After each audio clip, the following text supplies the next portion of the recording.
People are awfully forgiving, or they just don't understand, what's been done to them.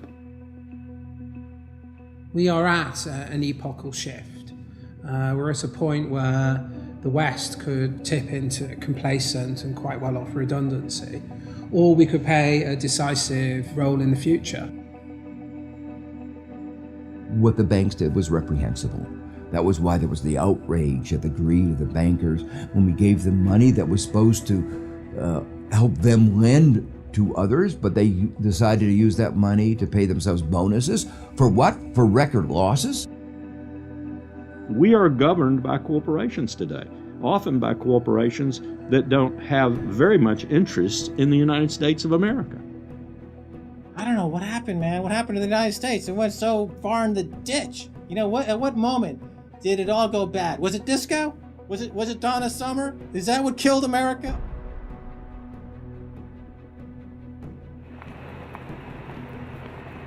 We are entering the age of consequence. A rapacious financial system, escalating organized violence, abject poverty for billions, and the looming environmental fallout are all converging at a time when governments, religion, and mainstream economists have stalled. War, conquest, famine, and death. The four horsemen are coming.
This is not a film that sees conspiracies. It's not a film that mongers fear. It's not a film that blames bankers or politicians. It's a film that questions the systems we've created and suggests ways to reform them. Over centuries, systems have been subtly modified, manipulated, and even corrupted, often to serve the interests of the few. We have continually accepted these changes, and because man can adjust to living under virtually any conditions, the trait that's enabled us to survive is the very trait that has suppressed us. Most societies have an elite tries to stay in power. And the ways they stay in power is not merely by controlling the means of production, to be Marxist, i.e. controlling the money, but by controlling the cognitive map, the way we think. And what really matters in that respect is not so much what is actually said in public, but is what is left undebated, unsaid. For centuries, gatekeepers have manipulated our cognitive map. But in 1989, a computer scientist by the name of Tim Berners-Lee implemented the first successful communication between an HTTP client and server. The World Wide Web was born.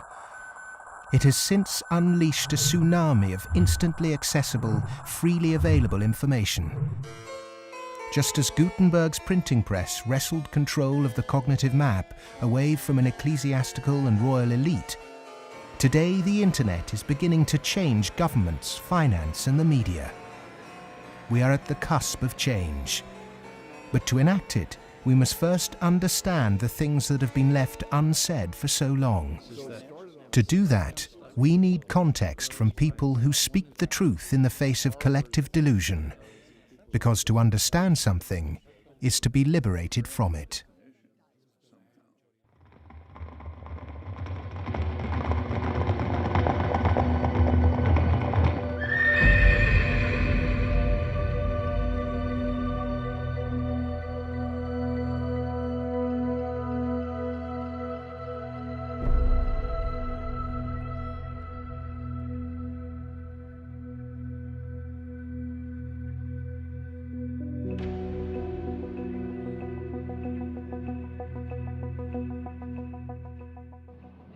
The end of World War II, we had 50% of the world's gross domestic product. We were making 54,000 airplanes a year, 7,000 ships, et cetera, and we were the new Rome. And we recognized it and devised a power management scheme in the 1947 National Security Act to, we thought, manage it. And it worked fairly well during the Cold War. But we haven't done anything since, and I think that's another sign of our inability to grasp the new world, if you will.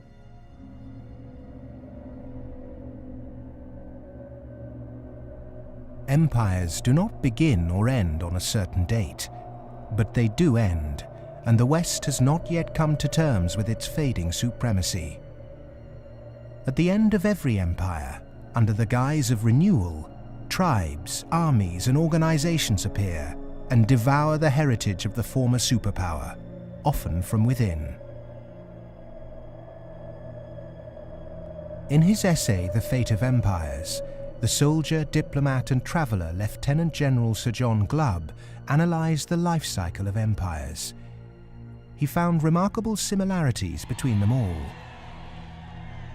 An empire lasts about 250 years, or 10 generations, from the early pioneers to the final conspicuous consumers who become a burden on the state.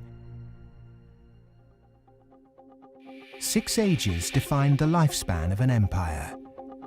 The age of pioneers, the age of conquests, the age of commerce, the age of affluence, the age of intellect, ending with bread and circuses in the age of decadence. There are common features to every age of decadence. An undisciplined, overextended military, the conspicuous display of wealth, a massive disparity between rich and poor, a desire to live off a bloated state, and an obsession with sex.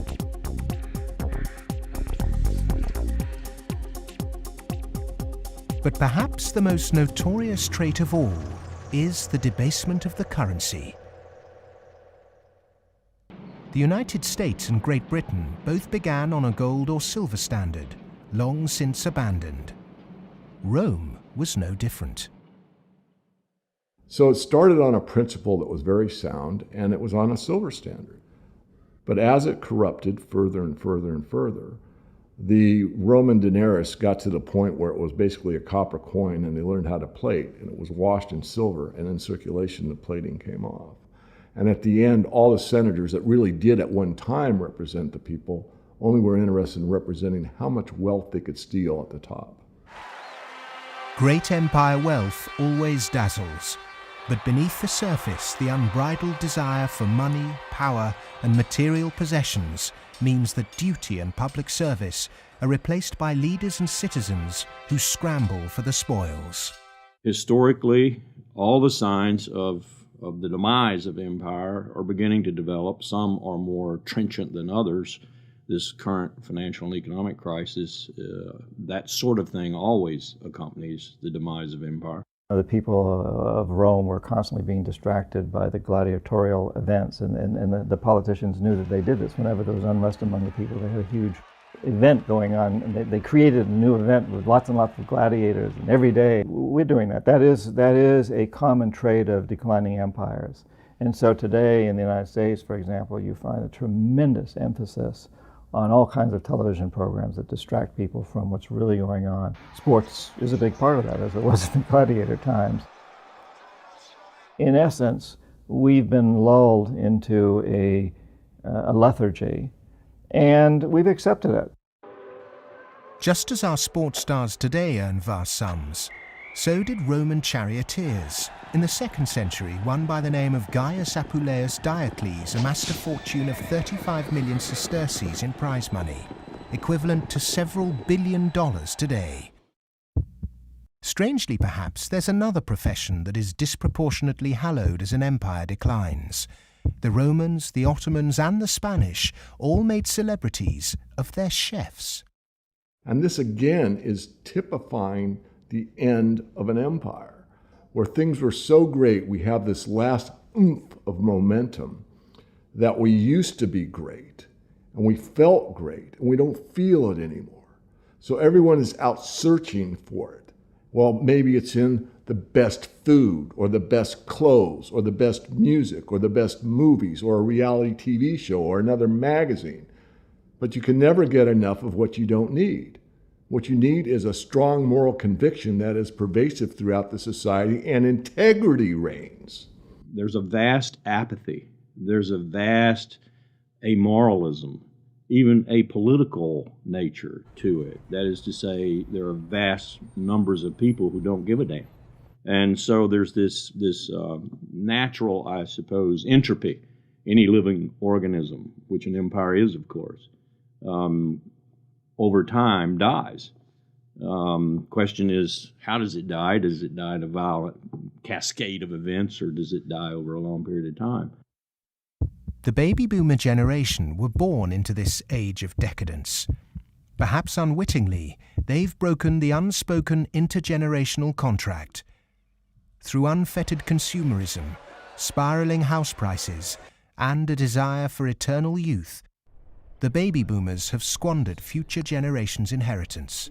My generation, the generation right after my generation, I think we forgot that little phrase in the preamble to our Constitution, which says, and our posterity. All of a sudden it became us, period. The baby boom generation, which I'm a part of, has gone and done the biggest misallocation of capital in the history of mankind. We have had cheap oil, or cheap energy is a better way to phrase it. We've had an abundance of ideas, and we have chosen a system and perpetuated it that is probably one of the worst ways to use the blessings that were bestowed upon us. And we are going to pay a price for that. Human beings are inconsistent and paradoxical.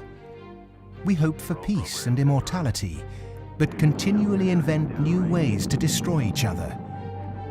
We're capable of the kindest, most noble acts and the most horrific atrocities. Human beings are complex creatures. I mean, for example, we're capable right now, at this minute, of acting in such a way as to make it likely, if not certain, that our grandchildren are going to face terrible disasters. And we're consciously acting to accelerate that likelihood, even though we all love our grandchildren. How can you be more contradictory than that? In spite of all the economic activities of last 50, 60, 70 years since the Second World War, and all the industrialization, we have not yet managed to solve the problem of poverty, deprivation, hunger, malnutrition. Millions of people every night go to bed without food, and millions of people are throwing away their food. Waste on the one hand, and poverty and deprivation and hunger on the other hand. Malnutrition on the one hand, and obesity on the other hand. What kind of system have we created? Why, with such brilliant knowledge on the planet, are we still struggling to distribute wealth fairly? How has the human race developed a flawed system of government and economics that serves the few at the expense of the many? And with such poverty in an age of plenty, why have we not had the will to change such a vicious social structure? Greed is the fundamental kind of ingredients for the immoral economy. The problem is not that there's not enough in the world. People say that there's a poverty, we have to create more wealth. There's enough in the world for everybody's need, as Mahatma Gandhi said, but not for anybody's greed. But is it just greed, or does it go deeper than that? Is the problem systemic?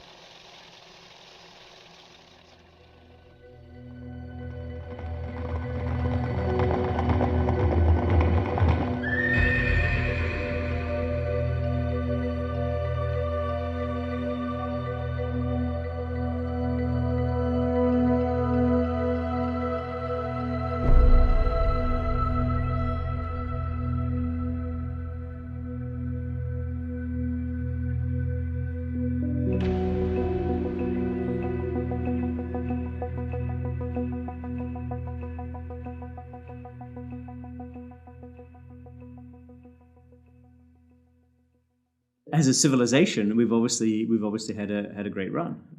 We've done very well. We had the Industrial Revolution. We survived that. We built a lot of modern military technology. We've survived that so far. We built a banking system, and we're still struggling with that part of it. But we've had a good run. It's kind of like when I was working on Wall Street for 7 years. I had the experience some people would have. Let's say working at a meat processing plant, they become vegetarian. You work on Wall Street and you see how these banks like Goldman, JP Morgan, these other banks make money. When you see money, it kind of makes you sick. Well, I think if the people knew what the banking system is up to, as Henry Ford said, there would be a revolution tomorrow morning. The fact is most people think that what a bank does is lend you money that someone else has put in the bank previously. But what a bank actually does, what a commercial bank does, is to create money from nothing and then lend it to you at interest. If I do that, if I manufacture money in my own home, it's called counterfeiting. If an accountant creates money out of nothing in the company accounts, it's called cooking the books. But if a bank does it, it's perfectly legal. And so long as you allow fraud to be legalized, then all kinds of problems are going to pop up in the economic system, which you can't do anything about. Private banks create money out of nothing and lend it at interest. Now, that sounds absurd. When I teach sophomores, about money and banking and how banks, they never believe it. And so you have to go through it again and again. Yes, banks really do create money. They really do. Here's how it happens. And it's absurd, and they're right to doubt that could possibly be what's really going on. But it is.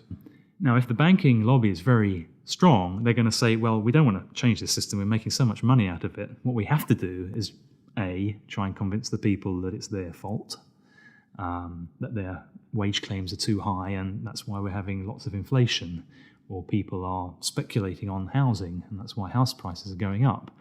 What they're not going to say is that this is happening because banks are creating money out of nothing and pumping it into the system, and that's why prices are going up.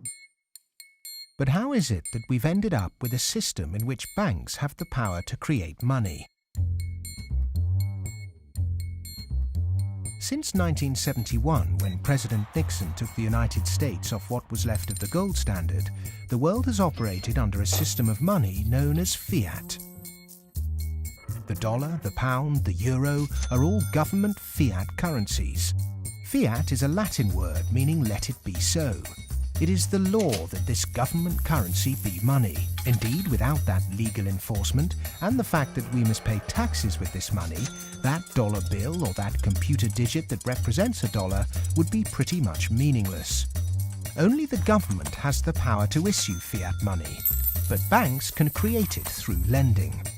Over the last 40 years, since this system of fiat money became the global norm, the supply of money has grown exponentially. In fact, we've seen the greatest growth in the supply of money in history. But who benefits? Of course, those that have the power to issue money, governments and banks. Then, those companies and individuals that get this money early. They can spend it before the prices of the things they want to buy have risen to reflect the new money in circulation. In other words, they get services, products or assets cheap.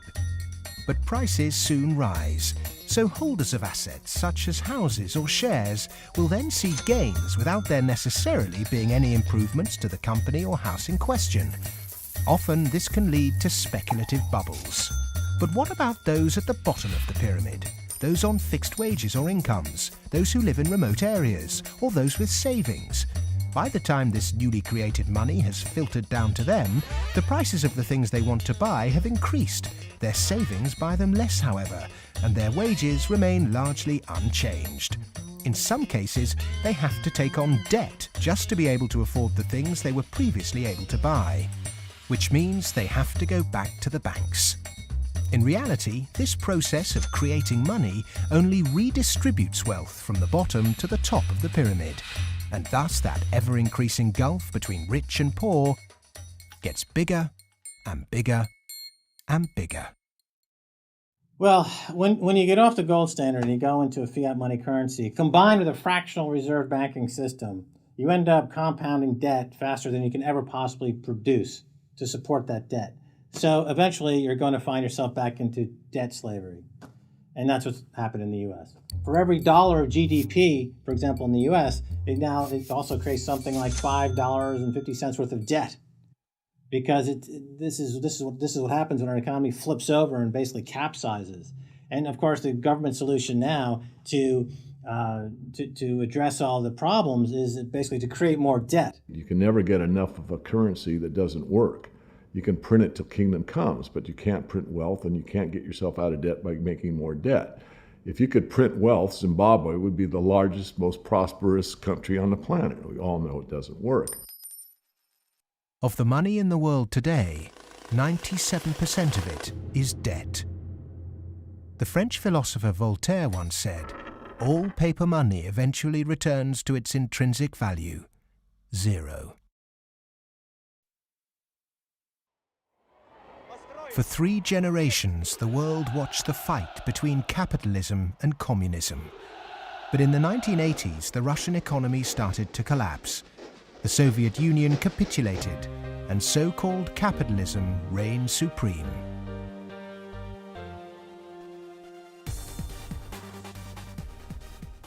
Before 1989, we had a battle between communism and the market. And in that battle, there was a sense of, let's not expose the flaws in the market economy. This is too important of a battle that you don't criticize our team while we're fighting their team. And their team, associated with authoritarianism, with a failure to deliver well-being to their society, it was very clear that if you had to choose between these two, which was better? Communism failed first for various reasons. I think it was inefficient, human rights, lack of respect, so forth. So capitalist West has been continuing in a triumphalist mode, thinking, our adversary has failed. That means we're doing everything right. Both systems are trying to do something which is fundamentally impossible, grow forever. And they're both going to fail. One failed first. Capitalism's going to fail later, or it's failing now. America right now is in a very interesting position because in the past 200-300 years of its history, it's a culture and a country which has almost always existed on the assumption that resources could be expanded. If there was a problem, you always try to deal with it by expanding the pie. Go west, young man. Make the pie bigger so that everyone's got a bigger piece. Now it's faced in a world where possibly resources are beginning to be more constrained and where it's going to have to divide up that pie and inflict pain on people. And that's something which it is not well prepared for. How has the country moved so far from the intentions of its founding fathers? How has the American dream become so distorted? Over the last 30 or 40 years, capitalism has taken this extreme form. And a lot of it goes back to the economist Milton Friedman from the Chicago School and Ronald Reagan and Margaret Thatcher and others buying into these policies that really encourage people to take on huge amounts of debt, encourage privatization, smaller government supposedly, although bigger military, so actually the government spending goes up. deregulation, getting rid of rules that govern the people who run our institutions, especially our corporations. It's as though we suddenly are supposed to believe that the human beings who sit at the top of corporations don't need to be regulated. They're some sort of gods. Milton Friedman, his protégés the Chicago Boys, and the neoclassical ideology beat the classical approach to economics and became the framework for what we today call capitalism. There are two main competing economic approaches which determine how we humans manage the world and distribute wealth. These are the classical and neoclassical schools. The classical school favours less government interference, more personal autonomy, and recognises that humans cannot function without natural resources.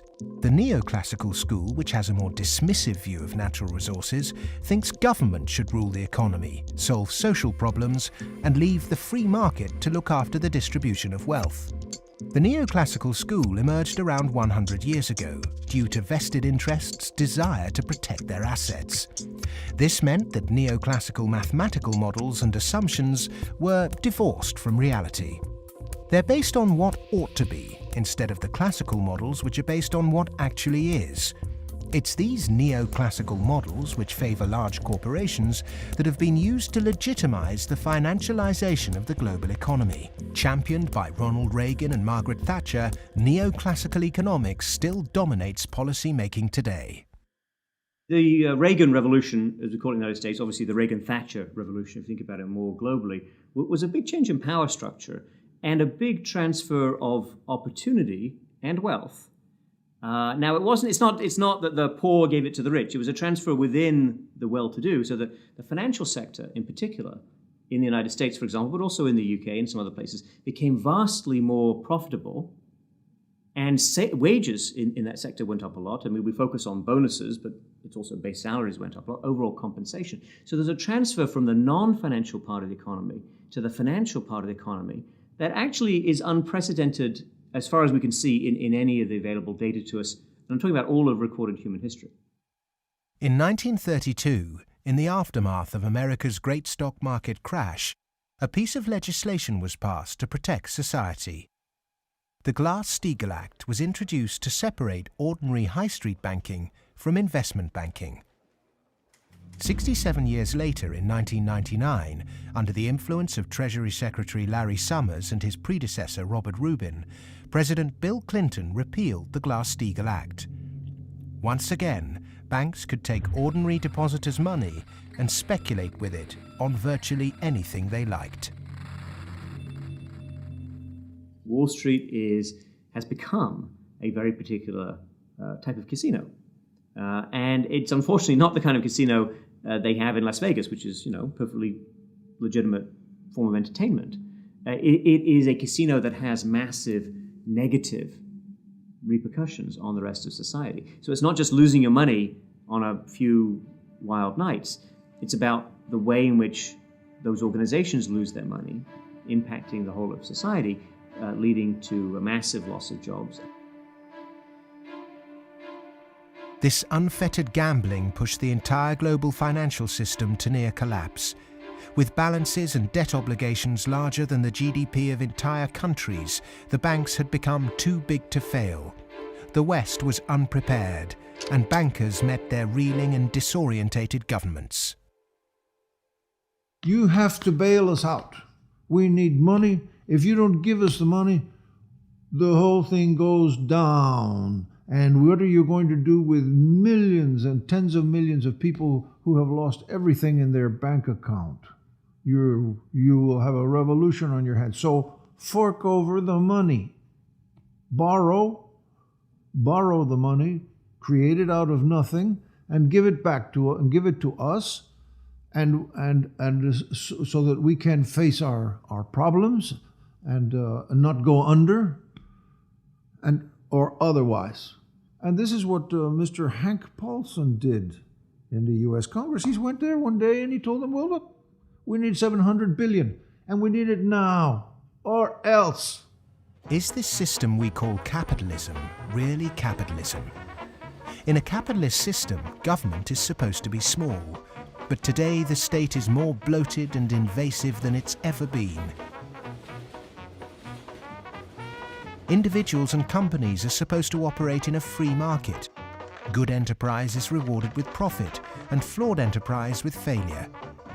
But during the 2008 banking crisis, the people saw the Western economic system divided in a way they were told could never happen. Socialism for the rich, capitalism for the poor. And in America, for example, the banks that got in trouble got bailed out by the government. That's socialism. And people are arguing against socialism in America, and yet it's probably the most socialist country in the world right now. We have a system which isn't even a proper capitalist system. Rich people make mistakes that they don't get punished. Poor people make mistakes that they get punished. Yeah? Or even worse, that they don't make any mistake and they are forced to pay for the mistakes of the rich. When the taxpayer is footing the bill for the misplaced speculation of bankers, then suddenly, instead of the economy serving the human being is now in perpetual service to amoral financial organizations.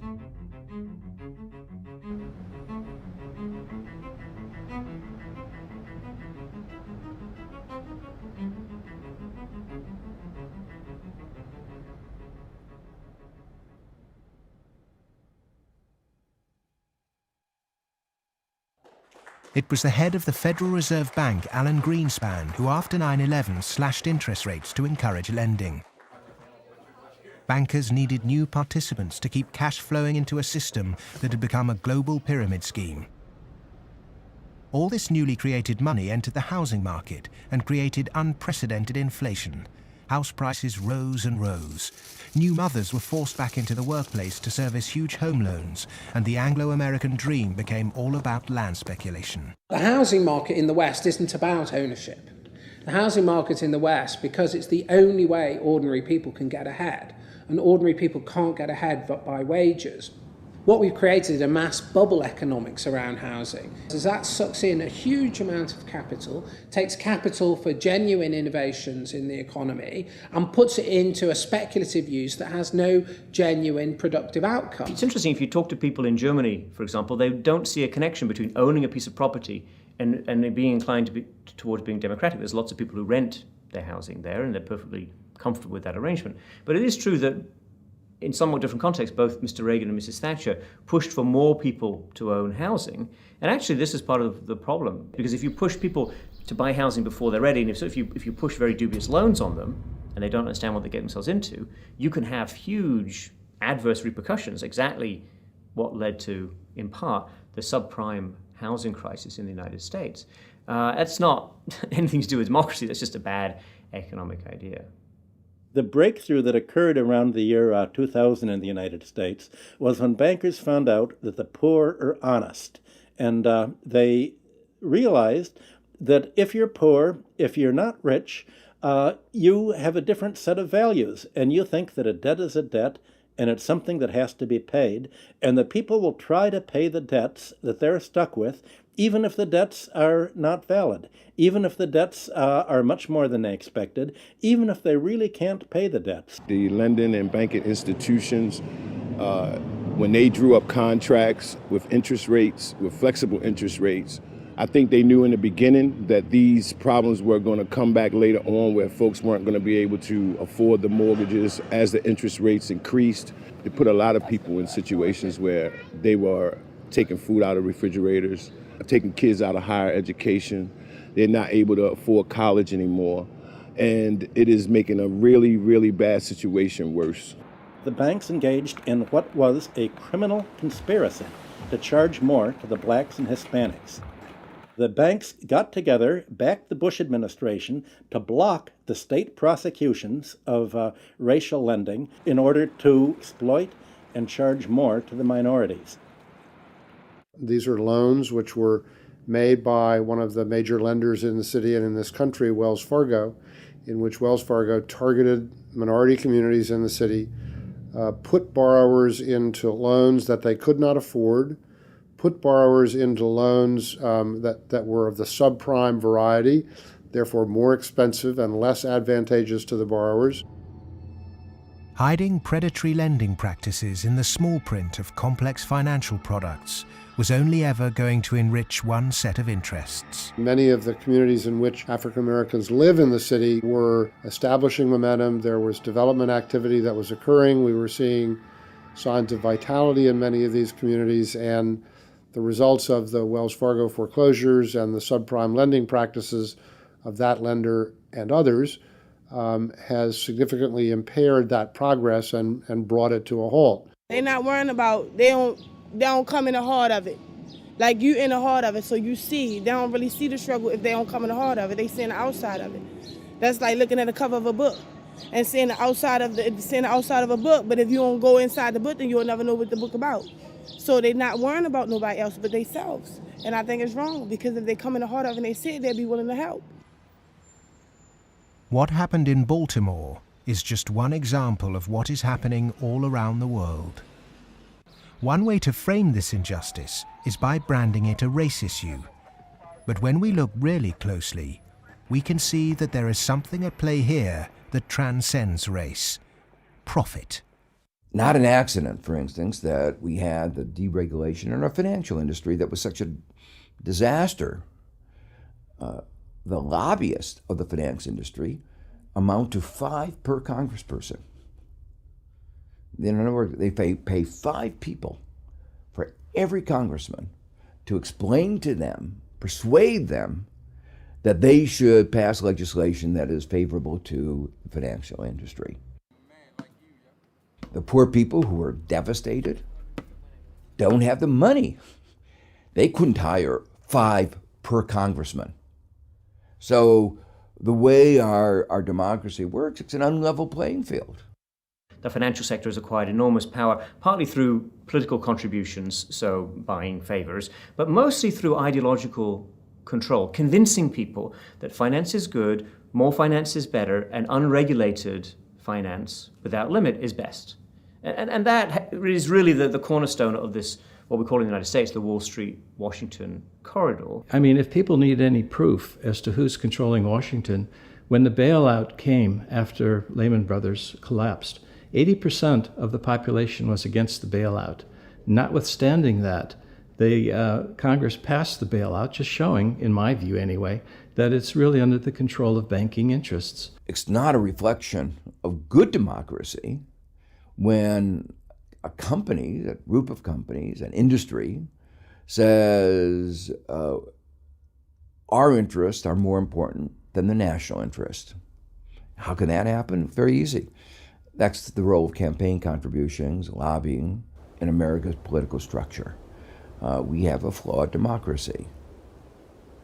This is an advanced oligarchy in the sense that its main mechanism of control, if you like, is through convincing people that you really need, for example, the 6 biggest banks in the United States in the particular form they exist today, with the very light level of regulation. And if you don't have them, if you try to change that, all kinds of awful things will happen. And this is not really blackmail. I mean, it sounds like blackmail, but they convince you it's not blackmail, it's just that's the way the world is. There's nothing you can do about it. Oh my goodness, you just have to cooperate with them. It's very clever. The Fed is essentially the lobbyist for the commercial banking system. When you say you want to turn regulation over to the Fed, you're saying the financial sector and Wall Street should be self-regulated. And Wall Street has veto power over whoever is going to be the head of the Federal Reserve. As long as you give veto power over the regulators to Wall Street, as long as you pick the bank regulators from the banking industry itself, you can forget any thought of calling it regulation. It's deregulation, and to call it regulation instead of deregulation is using Orwellian doublethink. Democracy is government by the people. Plutocracy is government by the rich. In a typical plutocratic state, economic inequality is high, social mobility low, and because of continuous exploitation of the masses, workers find it nearly impossible to climb out of poverty. The equal voting rights movement in the early 20th century abolished a system where rich people had more votes than poor people. But today, lobbying has put pay to that and reduced the American political system to a mere clearinghouse for the concerns of the rich.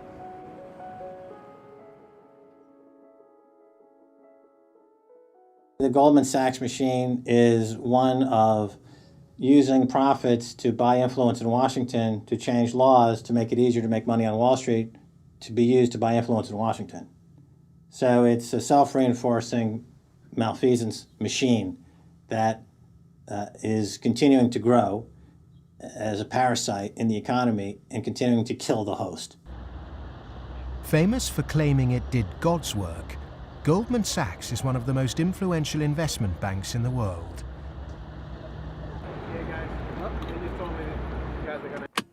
Its alumni often occupy positions of great influence in governments and central banks. In September 2008, barely a month before the stock market crash, Goldman, supposedly a pillar of the free market, changed its banking status from investment to commercial. This meant it was now eligible for state protection. Socialism for the rich, right there. Goldman Sachs are extremely efficient at what they do. Their task is to make money. They make bank robbers like Willie Sutton look like modest amateurs. They're huge bank robbers, but it's legal.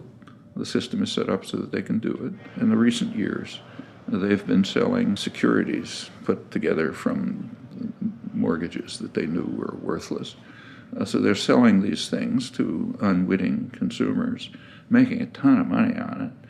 Meanwhile, they're betting that they're going to fail because they know that what they're peddling is rotten. So they placed bets with it's called credit default swaps and other things with a huge insurance company, AIG, and that was insuring Goldman Sachs against the failure of the stuff they're peddling. During America's subprime collapse, Goldman traders Michael Swenson and Josh Birnbaum made a $4 billion profit by short-selling junk mortgages. Backed by Dan Sparks, internally Goldman Sachs called their position the Big Short and bet against their own clients. Senator Carl Levin called Goldman Sachs chief executive Lloyd Blankfein to a Senate subcommittee to testify under oath. Much has been said about the supposedly massive short Goldman Sachs had on the U.S. housing market. The fact is, we were not consistently or significantly net short the market in residential mortgage-related products in 2007 and 2008. We didn't have a massive short against the housing market, and we certainly did not bet against our clients. Riding the Big Short in 2007 made billions of dollars for Goldman. And so far, they've got away scot-free with this massive heist. So they're now back bigger than before, richer than before, biggest profits they've had in history, huge bonuses. They're doing great. A lot of what they're doing has, in fact, probably maybe all of it, has almost nothing to do with the benefit of the economy. Can there be any objection to genuinely talented people earning big money if they bring something new and tangible to the world? If they take great personal risks with their own money and actually bring greater prosperity for all? In a free market, if I have a brilliant idea that I can run an automobile on grass clippings, as an example, and I produce that car, my motivation might be to make money. But if the market says, my goodness, this is the greatest automobile ever invented by mankind, and I make $1 billion, I've not only served myself, but I have served everyone else that needs transportation. And that is the brilliance of a free market, is that paradox that you can serve yourself and simultaneously serve others. And that's what it's all about. But how many of the general public have achieved greater prosperity through a banker's bonus? It was against the holy backdrop of St. Paul's Cathedral in London that Goldman Sachs vice chairman and mouthpiece Lord Griffiths gave insight into how certain bankers really think. The devoted Christian defended extortionate bonuses. I'm not a person of despair, I'm a person of hope. And I think that we have to tolerate the inequality as a way to achieving greater prosperity and opportunity for all. The fundamental Christian view, and I would say of Islam as well, and certainly of Judaism, is that wealth is to be shared. money has to be shared. You can't take it with you. And from that develops a whole lot of stuff about justice and the economy and so on. And we've lost that, and instead we've got people accumulating more and more. And I just think it's disgusting that people have lost their homes, they lost their jobs, they can't pay their mortgages from bankers who made a big mistake and then paid enormous bonuses. I'm sorry, that is simply wrong. And I can't understand why we are not more vociferous about that. When rich people tell you that they specifically have to be rich through these egregious rip-off mechanisms, that's just self-serving propaganda and it should be disregarded. It is true that when you organize human society, some people get ahead and some people struggle. That's a natural mechanism. But saying, oh, we've got to have inequality, therefore Goldman Sachs must be organized along the following lines, that's a complete non sequitur. At what juncture, at what point does morality enter into the economic calculus? In a way, many people think that Adam Smith gave us a free pass, a way not to think about morality. Because what Adam Smith said was that individuals in the pursuit of their self-interest are led as if by an invisible hand to the general well-being of society. Now let me make it clear, Adam Smith didn't really say that. That is to say, Adam Smith was very much aware that businesses, when they got together, conspired against the public interest, raised prices. He was aware of monopoly. He was aware of the importance of education that the private sector couldn't provide. So he himself was aware of all the limitations, but his latter-day descendants have forgotten all those caveats. Adam Smith was the godfather of classical economics, but since its publication, his work has been used as a political football, financiers twisting his words to suit them. Lord Griffiths advocates ruthless individualism to push this idea that if bankers get rich, then we get rich too, through a process known as trickle-down economics, or horse and sparrow theory. If you feed the horse enough oats, some will pass through to the road for the sparrows. The idea is that extreme wealth concentrated on a small minority will eventually trickle down to everyone else. But it doesn't work. Because by the time the money reaches the people at the bottom of our money pyramid, it's lost its purchasing power.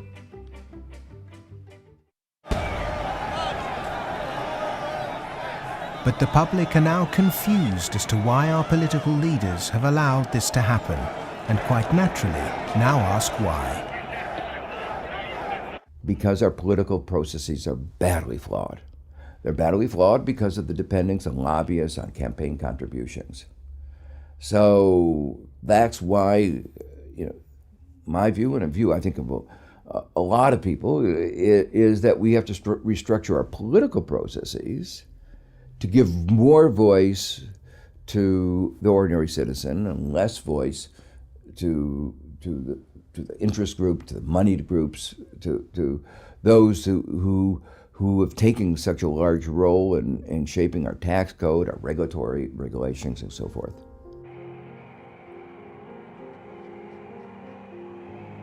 I stood on the front step of Colin Powell's house, and I look at him and say, what next, boss? And he says, what do you mean? And I said, what next? Where are you going next? I'm going to write my book. I said, no, I know you're going to write your book, but you're not going to do that for the rest of your life. Where are you going next? He said, maybe a cabinet position, but first, money. I said, money? He said, yeah, millions. That's the only way you can be a cabinet officer in the American government. Oh, wow.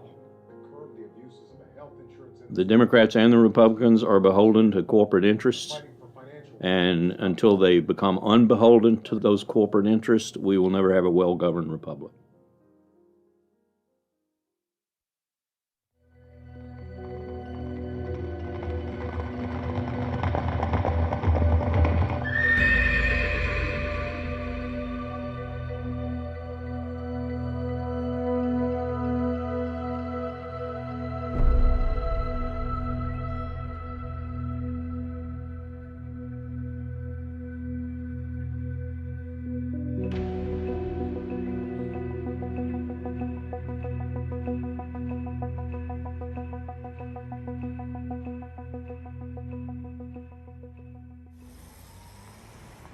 The inherent iniquity in our system of money, banking and politics has not just had consequences domestically, but also on a massive scale globally.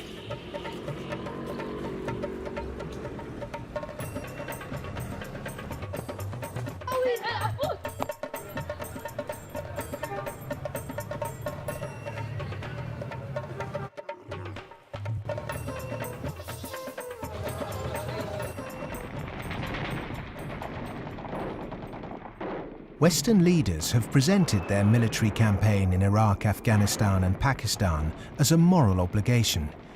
But are there other reasons for it? The first financial beneficiary of America's foreign policy is the military. In particular, those who supply it with arms and equipment. The military has won wars, but how successful has it been in its bigger aim to eradicate terrorism? The drone attacks not only failed, but they've created extra extremism. They've helped in radicalization of youth in the northwest frontier and also in certain parts of Punjab and Pakistan. And because time after time, and sometimes, there's a feeling that America does this deliberately to destabilize Pakistan. I'm not so sure about that, but I certainly think those people who actually support this policy, every time you kill 10, the so-called terrorists, you create 500 more because they see the drone attacks as an attack on a sovereign state of Pakistan. If they really wanted to flush them out, there was no need for a huge military operation in Swat, causing the entire district to become internally displaced persons. The population of Swat is 1.8 million. There are 2.3 million refugees in the country. The whole district has been emptied. This wouldn't have been necessary if they had carried out a surgical commando operation to get the militant leaders. But they allowed them to escape, all of them. After the military, the next financial beneficiary are those who win the contracts to conduct the rebuilding process. In the West, people might even feel optimistic when they hear that the US is pumping tens of billions of newly created dollars into developing nations to build infrastructure. But often this too doesn't seem to achieve the publicized goals. Is there another reason we give these countries aid? We economic hitmen have created the world's first truly global empire, and we've done it primarily without the military. We work many different ways, but perhaps the most common is that we'll take a third world country that has resources our corporations covet, like oil, and then arrange a huge loan to that country from the World Bank or one of its sister organizations. However, the money never actually goes to the country. Instead, it goes to our own corporations to build infrastructure projects in that country, power plants, highways, industrial parks, things that benefit a few wealthy families in that country as well as our corporations, but don't help the majority of the people at all. They're too poor to buy electricity or drive cars on the highways. They don't have the skills to get jobs in industrial parks, but they're left holding a huge debt. Infrastructure which has used heavy loans from the World Bank and IMF and made from grants from Western countries, they've all gone into benefiting the elite and the feudal classes. They have not benefited the people.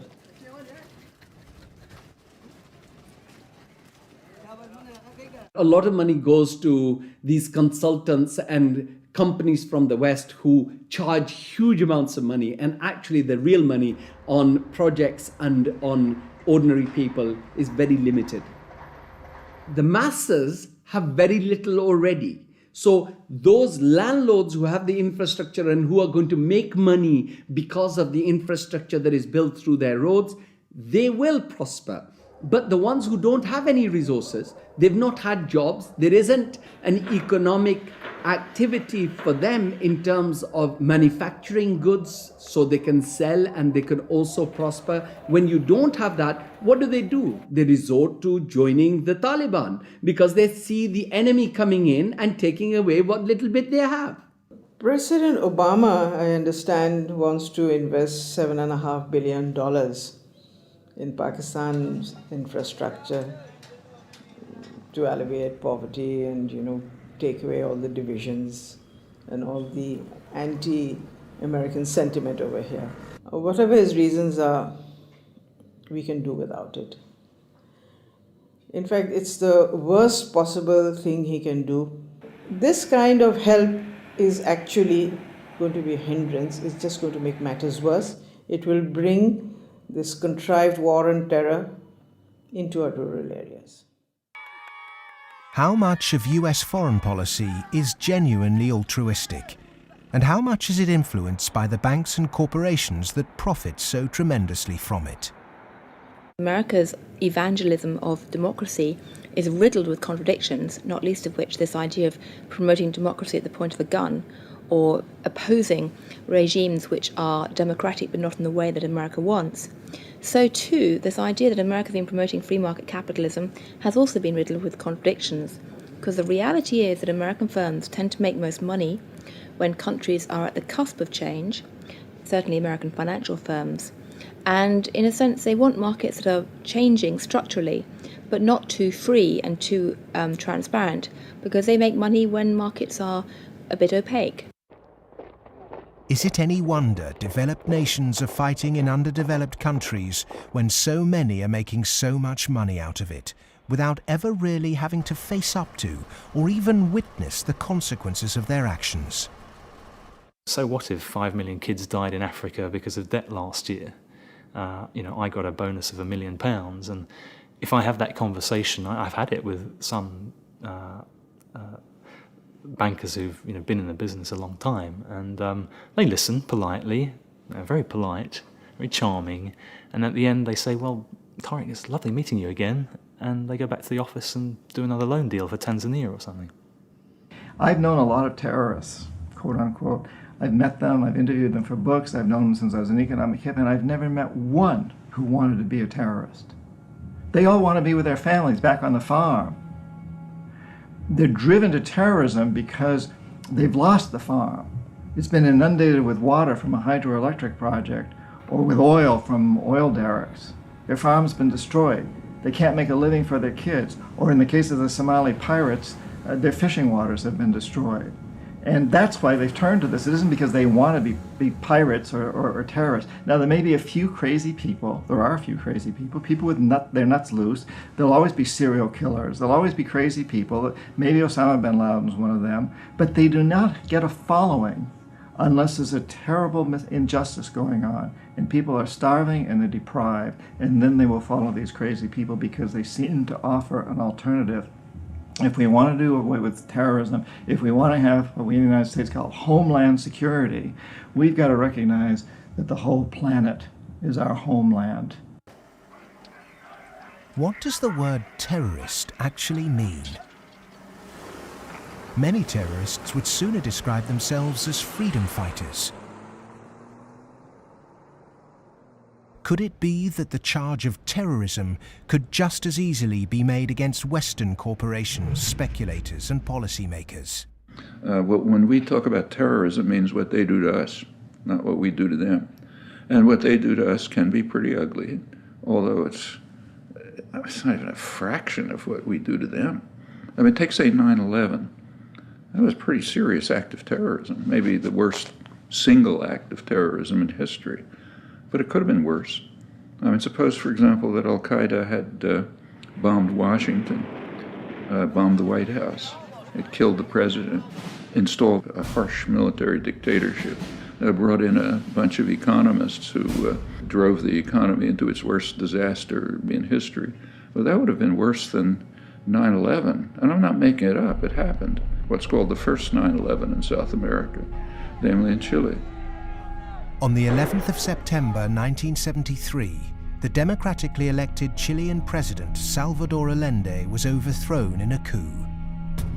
A dictatorship under Augusto Pinochet was established that ruled Chile until 1990. There was the systematic suppression of all political dissidents. Thousands were imprisoned and murdered. Who was involved in that first 9/11? It's not hard to find them. Right in Washington and London and so on. But that's off the agenda. It doesn't count. There's a principle of ideology that we must never look at our own crimes. We should, on the other hand, exult in the crimes of others and in our own nobility in opposing them.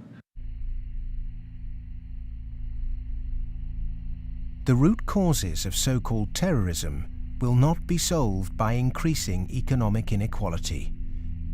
If governments really are serious about combating terrorism, then they must start with real structural reform back home. As long as banking empires chase infrastructure and debt deals in pursuit of profit, the West will continue to export injustice through finance. Millions more will be displaced, terrorism will thrive, and neo-colonialism will continue to end more and more lives around the world.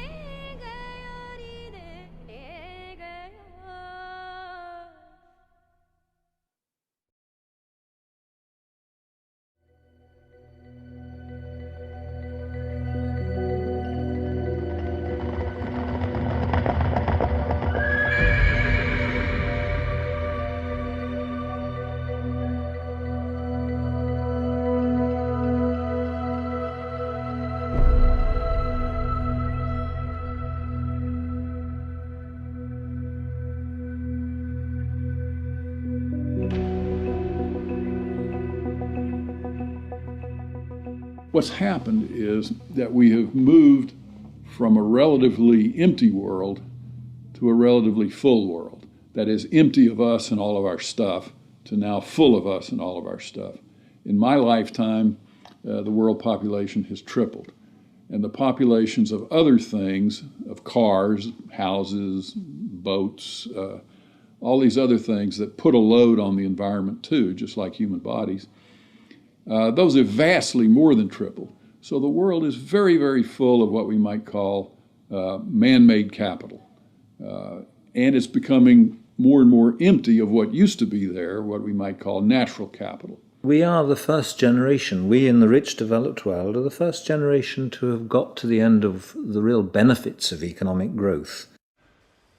For hundreds of years, the best way of raising the real quality of human life has been to raise material living standards. And that's what's driven the huge rises in life expectancy and increases in happiness and other measures of well-being. But all those have now come detached from economic growth.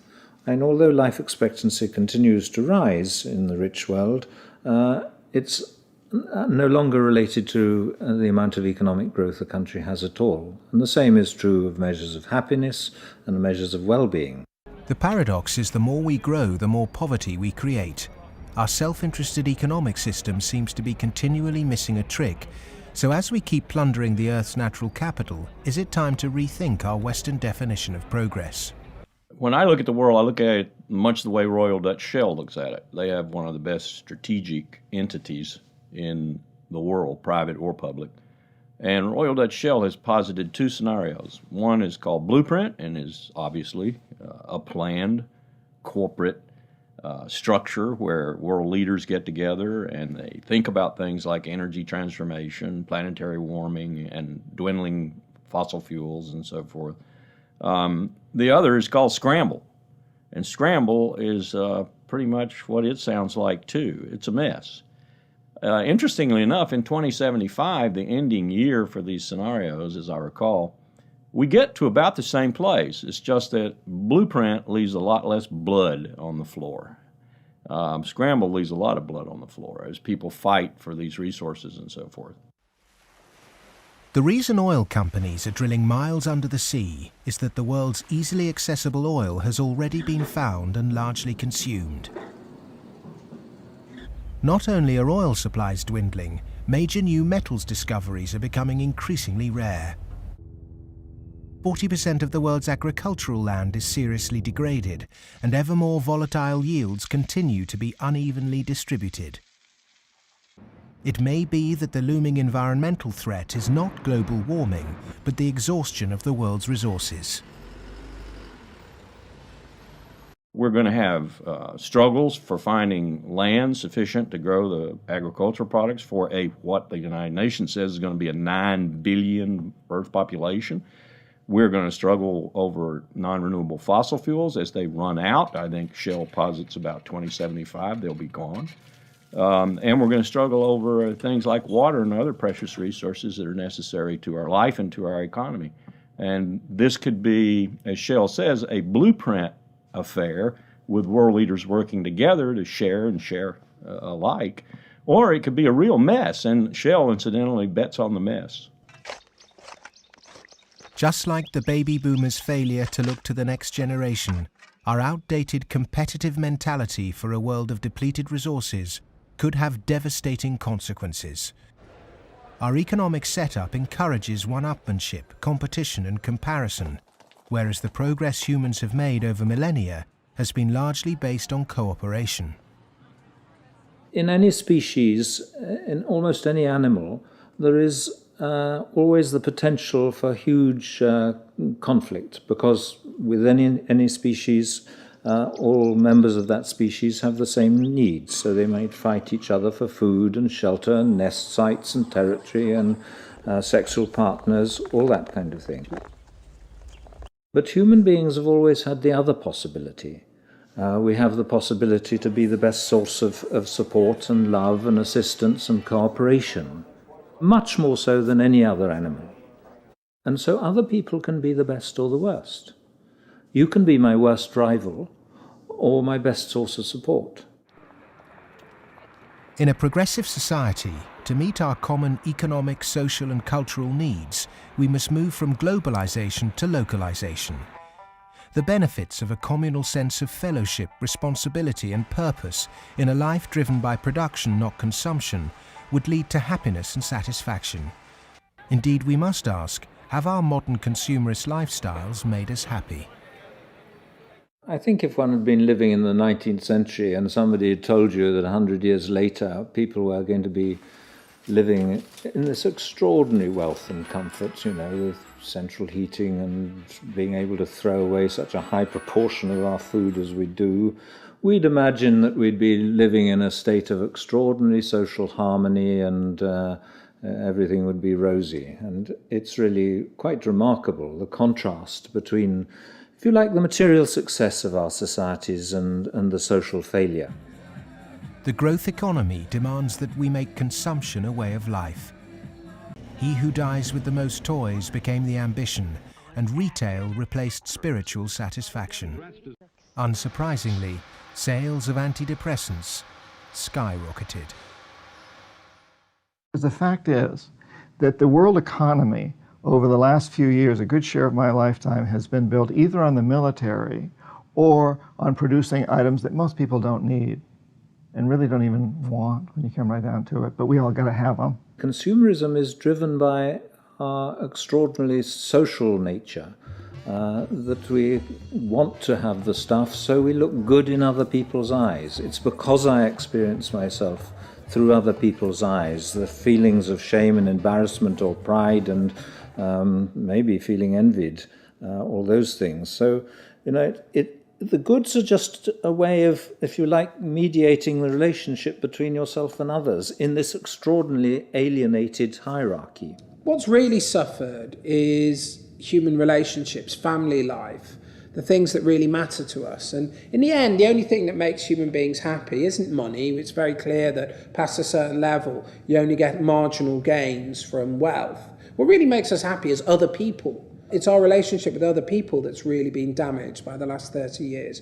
We trust them less, we have less interaction with them, we bond less than ever before, we marry less and marriages are under more threat than ever before. And all the associations that represent sort of permanent, unconditioned human affection are being eroded or damaged. And that's the real legacy of the last 30 years. And in some sense, we've got to recover and rehumanize our lives.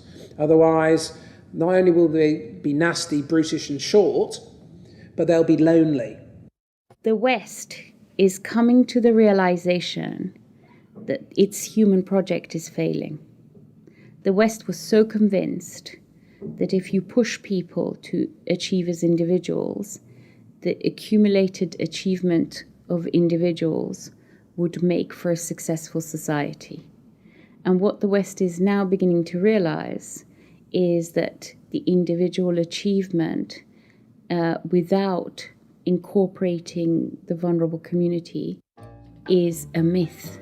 The idea was make your own life, be individually aspiring, and then you'll be individually achieving, and then you'll be individually prosperous, and then you'll be individually happy. You end up doing that in a glass jar. And the glass jar has a limited height, and it's encapsulating, and in the end, you die of lack of oxygen. Human beings are alive because they seek attachment and because they're propelled by affection. So the isolated, achieving individual in the end implodes. In order to find a purpose in life, it has to be outside yourself. It matters not how you construct it outside yourself, as long as it's a positive value added to society pursued. But it has to be outside yourself. It can't be yourself. If you're pursuing yourself, you're pursuing the abyss, as Nietzsche said. You are going to wind up in the abyss.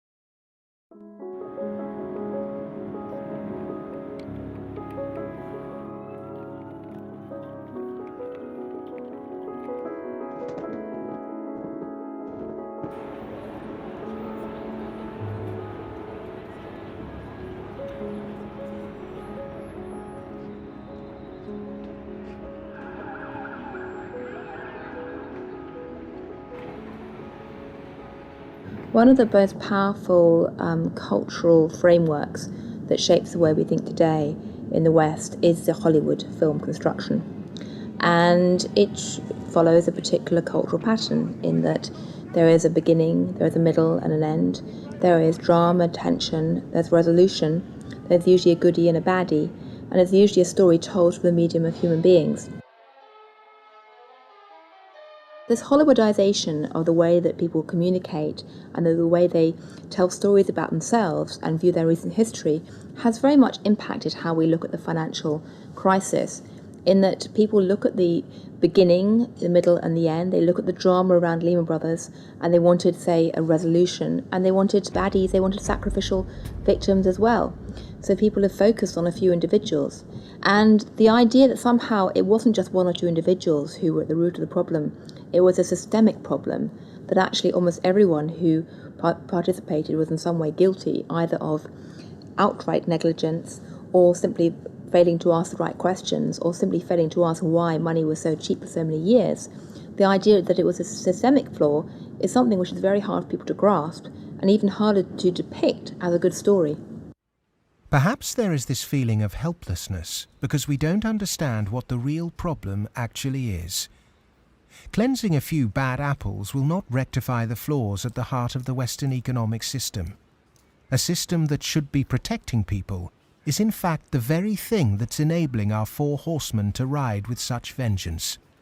The modern-day four horsemen: a rapacious financial system, escalating organized violence, abject poverty for billions, and the exhaustion of the Earth's resources, are riding roughshod over those who can least afford it. They gallop unchallenged because the cognitive map that's been put in place by our schools, universities, and our media does not encourage us to question accepted norms. Instead, there is apathy. In a sense, I think we're rather depressed societies. We've got used to the idea that there's nothing that can be done. There is no alternative, that, we're never going to deal with these environmental problems and we live in a dog-eat-dog society and that's it. I think what we have to take away from this is a recognition that most of these problems can be very substantially improved by making our societies more equal, reducing the income differences, and that also helps us to solve the environmental problems. We can reach a society that is qualitatively better for all of us. Well, the apathy is sort of engineered because you don't have any discussion of this in the public media. Hardly by surprise, the public media are owned by the real estate and the financial interests, and they're not going to explain to people the integration between the financial, insurance, and real estate sectors, the FIRE sector. There's this disinformation going on, passing the buck, denying what the real driving factors are. All of these are common strategies. In fact, even in education, you can see that banks have helped to set up universities. They've funded them. They fund think tanks. They have educational foundations. They own newspapers. All of this stuff is going on as a kind of propaganda exercise so that the people don't actually work out what the problem is. You should not assume because you don't have a background in economics or in law that these issues are somehow too complex for you. They're not complex at all. It's very simple. It's about power, and it's about democracy, and you understand that just as well as I do. One source of this disinformation is the neoclassical school of economics. These economists and academics have been successful in convincing the world that their models were gospel. But just as Gutenberg's printing press was revolutionary in the 16th century, today we're at the dawn of internet enlightenment, which will remove the cloud of ignorance upheld by academic and media gatekeepers. Education can be a form of mass mind control, and it's astonishing that today neoclassical economics continues to be taught in all Ivy League universities. I do get letters from students in economics departments at other universities. They're into some graduate program or something, and they say, "Oh, John, I just read such and such that you wrote, and this is the kind of thing that interests me. I'm stuck in this program here in which, I can't even talk about any of that. What's your advice? What should I do?" What they're teaching you is what you're going to have to oppose. A lot of it. I mean, some of it's useful. But so some of it's useful, go ahead and learn it. And the other reason for learning the rest of it is know your enemy. An individual might not be able to change the system, but they can change themselves. If we're not offered proper education, we must begin our own. And a good place to start is to become reacquainted with the classical economists, and with something that so few question, but that affects us all, our system of money. If the monetary system of the world is not reformed, then we are headed towards the end of industrial civilization. I won't say that we're going to the end of humanity, but it's just going to be an absolute collapse of our world as we have known it, because it cannot function on fiat money. And none of those who are responsible for this want to admit it, but that is the fact. The fiat system of money is a man-made law, and it's been abused. Is there a form of money whose law is not set by man? When you look at natural law and gold, I sort of describe gold as being a natural form of money. All of the gold that's been mined throughout history still exists in its above-ground stock. It's about the size of 2.5 Olympic swimming pools if you put all that gold together in one place. And the key is that this above-ground stock of gold grows by about 1.75% per annum, which is approximately equal to New World population growth, and is approximately equal to new wealth creation. So as the net result of this is that you have this very good consistency in gold's purchasing power over long periods of time, because the supply-demand equation is very much in balance. To achieve human liberty, you really need to have sound money, and gold is the only way to do that, because only gold is outside of the control of politicians. With modern man-made monetary processes, a chronic excess of debt has built up at every level of society. Debt is now regarded as normal. It isn't. It's a form of slavery. But how much do we question our debt? And what should we now do about it? The classic example, most recently, of a debt cancellation was the German economic miracle in 1947. The Allies canceled all domestic and international German debts, except for the debts that employers owed their employees for the previous few weeks, and except for a basic working balance that everybody was able to keep in the bank in order to buy food for the next few weeks or so. Essentially, you would follow the 5 or 6 pages that the currency reform of 1947 did in Germany. You would start with a clean slate. That means that everybody would own their property free and clear. And the problem here is that you'd wipe off the savings that are the counterparts of that. That actually would not be such a bad thing if you look at the fact that the wealthiest 1% of Americans have concentrated an enormous amount of wealth in their own hands, more than at any earlier time since statistics have been kept. Our system of taxation also needs addressing. Currently, we're taxed on what we produce. Perhaps it would be more progressive to tax what we consume. How many American people realize that the Founding Fathers never intended Americans to be taxed on their labor? In other words, they weren't meant to pay income tax. The tax system that was exported from Britain, a relic of colonialism, has duped the world.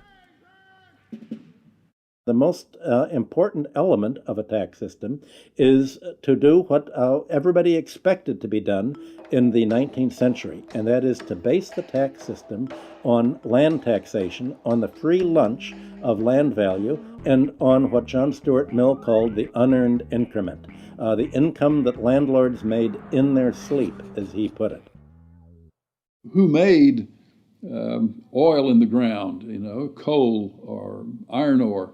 These are things which are not the products of human effort. Of course, extracting them is, but their existence is not. And so the rents from natural resources are a wonderful source of taxation. Nobody made them so, and when you do tax them, you cause all of us to use them more efficiently. So this seems like really the excellent thing to tax, rather than labor and capital. If the governments used this land site value that's supplied by nature, not by human labor, not by personal enterprise, then the government would not have to tax wages in the form of income tax. It wouldn't have to imply sales tax that add to the price of doing business, and it wouldn't have to add the proliferation of business taxes. This tax system, advocated by all the classical economists, would begin to address global poverty, as it would allow citizens in developing countries to keep their resource wealth. In developed countries, it would begin to address our housing and debt crisis and unleash the kind of entrepreneurship needed to refloat our economies. Perhaps we should also resurrect another timeless principle for workers that was promoted during the Industrial Revolution. Well, the idea that people who work in a plant ought to own it is just deeply built into working class culture. So right around here at the early Industrial Revolution in the late 19th century, working people simply took for granted that, yes, of course, the workers should own the mills in which they work. Anything else is an attack on our fundamental rights as free citizens. They also took for granted that wage labor is hardly different from slavery. It's different only because it's temporary, and then you can be free. One of the ways you can be free is by owning your own plants. That was not an exotic view. That was Abraham Lincoln's view. In fact, it was a principle of the Republican Party in the late 19th century. It's taken a lot of effort to drive those ideas out of people's heads, but they're still there, and they are very relevant. It was the Greek philosopher Plato who said the ratio of earnings between highest and lowest paid employee in any organization should be no more than 6-1. In 1923, banker J.P. Morgan declared no more than 20-1 was optimum. Yet today's salary difference between top and bottom earners in global corporations can be higher than 500 or 1,000-1. When you're up in the range of 500-1 inequality, the rich and the poor become almost different species, no longer members of the same community. commonality of interest is lost. And so it's difficult to form community and to have good, friendly relationships across class differences that are that large. When the public do vent their outrage at inappropriate earnings, the common defence is to move the debate to the psychological realm and quote mercurial British economist Herbert Spencer. He coined the phrase survival of the fittest, and his words are now used to justify excess. Competition in business is a good thing, but the playing field must be level. Monopolists have too much because the system they game is rigged. Under the current economic setup, the fitness of the vast majority of the world's population is irrelevant. Those that are made to pay for this crisis are not those that caused it. But those who caused it, for survival, will no doubt try to marginalize this film as socialist or even Marxist. I'm a capitalist. I'm a business person. I believe in the basic principles. That's why I'm completely appalled by seeing these principles destroyed by monarchs, monopolists, who have totally destroyed the system from within on Wall Street. And this is completely unacceptable. I'm a capitalist. I think capitalism can do it. It's not a question of getting rid of capitalism. It's a question of getting rid of this terrible form of capitalism. Capitalism, more broadly understood as market economy, not only has a future, I can't see the future of the world without it. But the question is, what kind of capitalism? What kind of market economy? A system of reformed capitalism built on independent money, a tax system based on consumption, not income, and employee-owned businesses would begin to build an economy that's not dependent on constant growth to service its debt. We've endured the so-called free market for centuries, but far from being free, it's led us to destroy nature and each other in a vain attempt to progress. It's absolutely ludicrous to suggest that somehow there is a scientifically defined boundary of the market that we should never change. And of course, that's what the free market economy wants you to believe. Because once they convince you of that and claim that, on top of that, claim that they have the truth because they are PhDs in economics, then they can tell you whatever they want, and then you'll have to accept it. But that's where we have to take these guys on. Politics is about drawing the boundary of the market. When you think about it, a lot of things have been taken out of the market over the last 2-3 centuries. 2-3 centuries ago, you could buy and sell human beings, child labor, a lot of things that you wouldn't imagine you could buy and sell today. So, over time, we have redrawn this boundary, and there is nothing wrong with redrawing the boundary again. Things that were considered absolutely reasonable in the 1850s, like selling any chemical on a street corner and telling you that it's a pharmaceutical drug that will be good for you, things like that were absolutely commonplace then, are now serious criminal offences. Well, the same thing will be true of active money management in 100 years. The breakdown we saw in the Great Depression and witnessed again at the beginning of the 21st century occurred because in the name of growth, much was taken out of the system by those who contribute very little. Multinational corporates and banks will always want to grow without having to compensate those people who actually do the work to produce the surplus. In the past, every time too much was taken by those who contributed little, people rose up to halt the violent practices enacted by a tangible enemy. Today, the question is, with such a formless enemy pervading every element of our economic and democratic process, can it be done again? Of course it can be done again. Look, it's a cycle. We're not debt peons, but maybe rats running around a little wheel in somebody's big cage somewhere. The finance rises. Finance becomes organized. You make a lot of money in banking. It's easy to go out and buy politicians. But the essence of democracy, the essence of American democracy, is this is a repeated confrontation, a repeated showdown. And in the 1830s, Andrew Jackson beat the second bank in the United States. In the early 1900s, Teddy Roosevelt beat J.P. Morgan and John D. Rockefeller. In the 1930s, Franklin Delano Roosevelt, FDR, beat everyone from Wall Street. And now we have to do it again. the one single thing that makes me optimistic rather than cynical, pessimistic, is my students. First, I do not see the desire to go to Wall Street amongst them. I see the opposite. Second, I see a disdain amongst them for people who are motivated. Not just they don't want money, I see a disdain amongst them for people who do just want money. The crises we face today are created by humans. And what is created by humans can be changed by humans. So we are all capable of transforming our world. Revolutions are philosophical.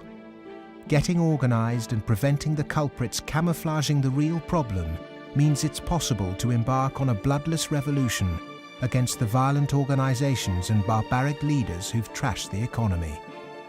Central banking, rigged capitalism, land speculation, income tax and neoclassical economics have corporatized democracy, stunted progress, perverted the course of human destiny and compromised the future of this planet. If these issues aren't addressed, then the next implosion will be on a scale unimagined.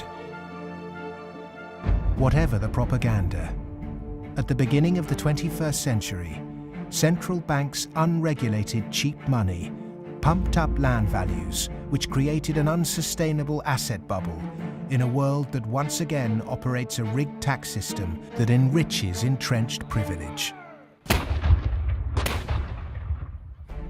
Neoclassical economics have ruined life for the bottom billions, tempted everyone into intergenerational conflict, and created massive suffering that has no limits.